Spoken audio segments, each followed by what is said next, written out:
Nous nous trouvons sur le domaine de la famille Schneider à Wurenlingen dans le canton d'Argovie. Le Naturama et le centre agricole de Liebeg organisent ensemble un cours qui se donne ici. Il y a 4 postes pour montrer aux agriculteurs comment ils peuvent évaluer eux-mêmes le niveau de la qualité des prairies et pâturages extensifs, des haies et des vergers haute tige. Ils peuvent aussi voir par quels moyens ils peuvent améliorer encore la qualité de leur surface de promotion de la biodiversité.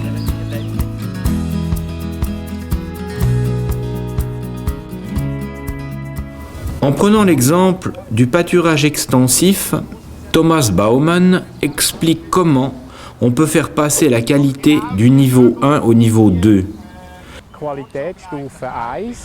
Le niveau de qualité 1 correspond à des exigences assez basiques. Il faut en effet seulement avoir pas plus de 20% de graminées fourragères vigoureuses et intensives comme les raies gras, le dactyle aggloméré et les pâturins. Les pâturages remplissent très vite cette condition, qui donne droit à une contribution de 4,50 francs par art et par année. Ce n'est pas grand-chose, mais on peut avoir 7 francs de plus si on pousse un peu vers le haut la qualité d'un pâturage. Ce serait alors le niveau de qualité 2. On doit alors veiller à avoir un peuplement végétal comprenant, parmi la trentaine d'espèces de la liste de référence, au moins 6 plantes indicatrices présentes de manière homogène sur toute la surface. Ce n'est malheureusement que rarement le cas.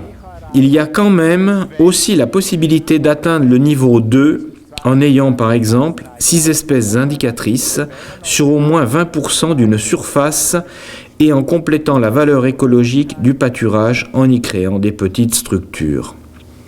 Le paysan a ici la possibilité de compléter très rapidement ces petites structures avec des tas de branches ou en plantant des groupes de buissons comme l'épine noire.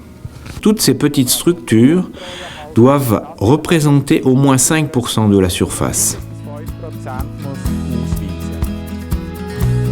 Pour atteindre le niveau de qualité 2 sur une prairie extensive, au moins 6 espèces d'une liste prédéterminée doivent être présentes de manière homogène sur toute la surface.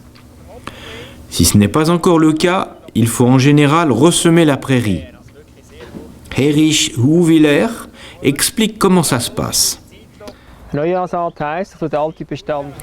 Pour ressemer une prairie, il faut d'abord labourer l'herbage à la sortie de l'hiver. Herser ensuite à 3 semaines d'intervalle pour avoir fin avril un lit de semis très fin et bien réassis. On peut alors en général semer le mélange salvia avec un semoir à la volée de type Krummenacher. C'est la méthode qui donne dans la plupart des cas les meilleurs résultats en peu de temps. Un sursemis, rien qu'avec des fleurs, serait beaucoup moins efficace parce qu'elles germent et poussent trop lentement pour s'imposer dans une prairie existante. Important. Il faut faire de nombreuses coupes de nettoyage pendant l'année du semis pour que la lumière atteigne le sol et que les plantes à germination lente puissent s'établir. Et à quoi est-ce qu'on doit faire attention pour les haies ? Bea von Lanten explique ce qui fait la différence entre les niveaux de qualité 1 et 2. Il y a des contributions pour le niveau de qualité 1 quand les haies sont entretenues d'une certaine façon.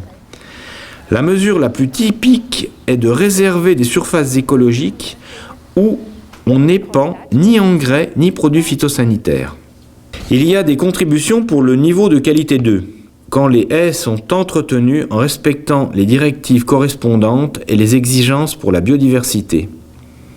Il faut donc avoir un certain nombre d'espèces et de buissons épineux, mais aussi utiliser l'ourlet herbacé de manière échelonnée. Les exigences pour le niveau de qualité 2 sont plus complexes pour les vergers haute tige. Si elles sont remplies, cela rapporte 45 francs par arbre, c'est-à-dire 30 francs de plus que pour le niveau 1. Le verger doit remplir toute une série d'exigences minimales. Il faut un nichoir naturel ou artificiel par dizaines d'arbres fruitiers. Il est ensuite important que les arbres soient entretenus. Il faut aussi avoir dans les environs une surface de promotion de la biodiversité qu'on appelle surface corrélée et qui est comptée avec le verger. Ça peut être une haie, une prairie fleurie ou un pâturage extensif. Mais pourquoi donc faut-il cette surface corrélée ? Les oiseaux qu'on aimerait favoriser dans le verger ont aussi besoin de nourriture. Ils la trouvent surtout dans les structures écologiques des environs, par exemple une prairie fleurie qui favorise la présence et le développement des insectes qui vont leur servir de nourriture. Et cette surface corrélée doit être de quelle grandeur ? Il faut un demi-ar par arbre. La surface corrélée peut être soit dans la strate inférieure du verger, soit dans les environs. Mais elle ne doit pas se trouver à plus de 50 mètres de l'arbre le plus périphérique.